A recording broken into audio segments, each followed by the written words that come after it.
Topic है बेटा that is also related two moments, और इससे हम क्या करते हैं, मोमेंट रेशोज लेते हैं। मोमेंट रेशोज में क्या होता है, बीटा 1 और बीटा 2, ये दो मोस्ट कॉमन मोमेंट रेशोज जो यूज होती हैं वो बीटा 1 और बीटा 2 है। बीटा 1 निकलता है, अगर आप उसकी वैल्यू देखें, इट इज इक्वल टू μ3 यानी थर्ड मोमेंट का square divide by second moment का क्यूब, और बीटा 2 क्या होता है, fourth moment divide by second moment का स्क्वायर। बीटा 1 यूज हो रहा होता है स्क्वेनस को मेजर करने के लिए। अगर बीटा 1 की वैल्यू 0 निकल आया तो इसका मतलब है कि आपकी डिस्ट्रीब्यूशन सिमेट्रिक है, उसके अंदर स्क्वेनस 0 है। और जो बीटा 2 है वो डाटा में आप उस डाटा की पीकनेस को या उसकी ऊंचाई को, जब आपकी डिस्ट्रीब्यूशन होती है उसको मेजर करने के लिए यूज होता है। अगर इसकी पीकनेस 3 निकल आए, बीटा 2 की वैल्यू 3 निकल आए, तो इसका मतलब है आपकी डिस्ट्रीब्यूशन जो है वो नॉर्मल है। अगर 3 से बड़ी हो या 3 से कम हो तो उस डिस्ट्रीब्यूशन को फिर प्लेटिकर्टिक, लेप्टोकर्टिक, मेसोकर्टिक उनके नेम्स हैं जो उनकी बीटा 2 के बेस पे निकलते हैं। नेक्स्ट हम जो कर रहे हैं वो है मेजर्स ऑफ स्क्यूनेस। एक तो मैंने आपको बताया कि बीटा 1 हमारी स्क्यूनेस को मेजर करता है। एक और चीज़ जो हमारी स्क्यूनेस को मेजर करती है वो हम इसमें पढ़ेंगे।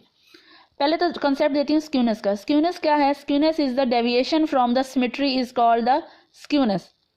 ठीक है, skewness is departure from the symmetry. और सिमेट्री क्या है, symmetry is going up and down with the same frequency. जो वैल्यूज हैं डाटा की वो क्या है, इक्वी डिस्टेंट है मीन से। हमारी डिस्ट्रीब्यूशन होती है, उसका मीन क्या होता है, सेंटर पॉइंट पे। इस मीन से वैल्यूज इक्वी डिस्टेंट होंगी जब, और उनकी फ्रीक्वेंसी भी सेम होगी, तो फिर उसी तरह से होगी, तो फिर क्या होगा, वो डिस्ट्रीब्यूशन सिमेट्री से जाएगी। Any departure from symmetry is called the skewness. If the skewness is in the right side, then उसकी जो tail है वो right side पे लंबी होगी, तो it is called as positively skewed. अगर हमारी जो distribution है उसकी tail negative side पे long है तो उसको क्या कहेंगे हम, negatively skewed. अब जो कर्ल पियर्सन था, एक स्टैटिशियन था, उसने मेजर करने का तरीका सिखाया कि अगर आपने स्क्यूनेस मेजर करनी हो तो कर्ल पियर्सन के according coefficient of skewness measure होता है मीन में से माइनस कर दें mode divide by standard deviation. तो आपके पास ये एक फॉर्मूला है जिसके जरिए आप मेजर ऑफ स्क्यूनेस कर सकते हैं, उसका कोफिशिएंट जो है वो निकलता है। कर्ल पियर्सन से ही आगे कर्ल पियर्सोनियन ने एक जो सेकंड फॉर्मूला दिया था उसका जो है स्क्यूनेस का, वो क्या है, 3 into mean minus median divide by standard deviation.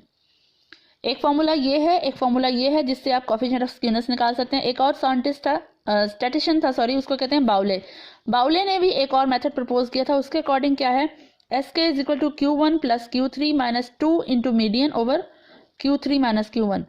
ये 3 फार्मूला जो ये गिवन है, ये कर्ल पियर्सन, ये पियर्सोनियन और ये बाउलेस।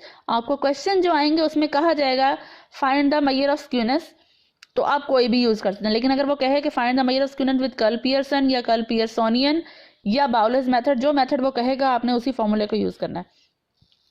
और जो स्क्यूनेस की मेजरमेंट थी वो क्या थी, मैंने आपको जैसे बताया कि μ3 ओवर सिग्मा 3 से भी निकल सकता है पॉपुलेशन के लिए, और अगर सैंपल होगा तो m3 ओवर यानी थर्ड मोमेंट ओवर s की पावर 3, स्टैंडर्ड डेविएशन की पावर 3। स्टैंडर्ड डेविएशन क्या होता है, बेसिकली सिग्मा स्क्वायर।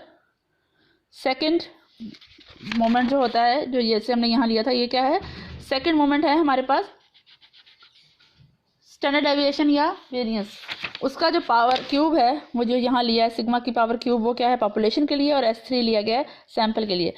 अगर हमारी स्क्यूनेस का जो कोफिशिएंट है वो 0 से कम आए तो हमारी डिस्ट्रीब्यूशन नेगेटिवली स्क्यूड है, और अगर 0 से बड़ा आए तो दैट इज पॉजिटिवली स्क्यूड। और अगर वो 0 आ जाता है तो फिर उसका मतलब क्या है, हमारी डिस्ट्रीब्यूशन स्क्यूड नहीं है, वो सिमेट्रिकल है। पॉजिटिवली स्क्यूड डिस्ट्रीब्यूशन के लिए एक बात याद रखिएगा कि उसमें हमेशा पॉजिटिवली स्क्यूड डिस्ट्रीब्यूशन में मीन मीडियन से बड़ा होगा और मीडियन मॉड से बड़ा होगा, ये रिलेशनशिप एग्जिस्ट करेगा। और उसमें अगर आप Q3 में से माइनस करेंगे मीडियन, Q3 में से मीडियन माइनस करेंगे और फिर मीडियन में से Q1 माइनस करेंगे, तो ये वाली इक्वालिटी जो है हमेशा इससे बड़ी होगी, और स्क्यूनेस की वैल्यू, कोफिशिएंट ऑफ स्क्यूनेस की वैल्यू हमेशा 0 से बड़ी होगी। लेकिन अगर नेगेटिवली स्क्यूड डिस्ट्रीब्यूशन है तो उसकी टेल लेफ्ट साइड पे लंबी होगी और उसकी जो स्क्यूनेस का कोफिशिएंट है उसकी वैल्यू 0 से कम होगी, और उसमें मीन मीडियन मॉड में ये रिलेशनशिप एग्जिस्ट करेगा, मीन मीडियन से छोटा होगा और मीडियन मॉड से छोटा होगा, और Q3 minus median is less than median minus Q1। तो मेजर स्क्यूनेस के लिए जो हमने फॉर्मूलाज यूज की हैं या जो उसका रिलेशनशिप है वो आप गो थ्रू कर लें। इसके रिलेटेड एग्जाम्पल मैं आपको डिटेल में करवाऊंगी। नेक्स्ट टॉपिक है हमारे पास कर्टोसिस। कर्टोसिस बेसिकली जो डाटा में मैंने आपको बताया पीकनेस को मेजर करने के लिए यूज होता है। Kurtosis is a term that is used to measure the degree of peakedness in the distribution, ठीक है, and it can be done with the formulas moments of coefficient moment method से, और coefficient निकालना percentile coefficient of kurtosis. Moment coefficient से कैसे निकलेगा, β2 या B2 जो लिया था m4/m2 का स्क्वायर, और परसेंटाइल कोफिशिएंट ऑफ कर्टोसिस क्या होगा, K is equal to quartile deviation divided by the 90th percentile minus 10th percentile, QD/P 90 minus P10। Distribution में अगर हमारी पीकनेस इतनी लंबी हो कि डाटा टेल्स में नैरो हो, कम हो, और ऊपर टॉप में ज़्यादा जा रहा, तो that is called as leptokurtic, ठीक है। कर्टोसिस है कर्टिक। अगर हमारी डिस्ट्रीब्यूशन ना बहुत फ्लैट हो ना बहुत पीक्ड हो, शार्पली पीक्ड हो, तो दैट इज कॉल्ड एज वेसोकर्टिक। और जो डिस्ट्रीब्यूशन ऊपर टॉप उसकी फ्लैट हो लेकिन टेल्स उसकी लंबी जा रही हो, और वो उसको क्या कहेंगे हम, प्लेटिकर्टिक।